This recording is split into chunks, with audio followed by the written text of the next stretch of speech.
Morning, Steve Free in Chicago with the morning grain comments. Mostly consolidated trade overnight. Beans up a couple of cents, corn and wheat unchanged. Yesterday we saw mid-session pretty big bounce in the beans and a big sell-off in corn and wheat. Some people think the funds came in to support the 950 area on November beans and their long position.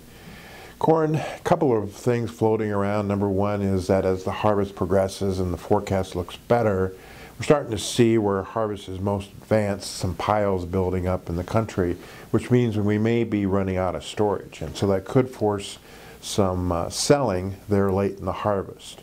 We also noted that as the harvest progresses, yields are getting better, and that we are hearing some talk about record corn yields versus earlier talk that we weren't quite there. So that could actually reduce the chances that the USDA could lower the corn yield in upcoming reports.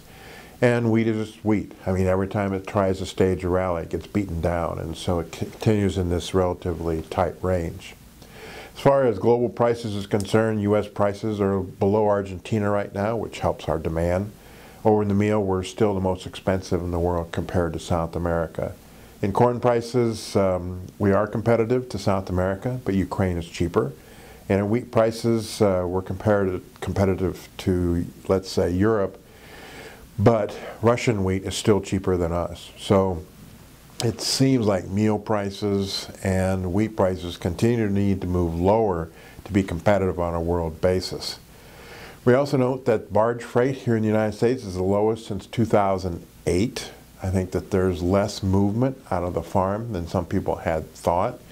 And while we've got record demand at the Gulf, it seems like we have enough supply to satisfy that demand. That could bring into play the possibility of delivery, especially in the soybeans. We got the October 12th USDA report. We'll see if the government raises the bean supply and then whether or not they'll lower corn supply or not. Hurricane Matthew is running across the eastern part of Florida. It should move up the southeast coast, could hit around Charleston as maybe a hurricane level 2. Then has an interesting forecast, spinning out the Atlantic and then spinning right back into southern Florida. So we'll see how that affects things.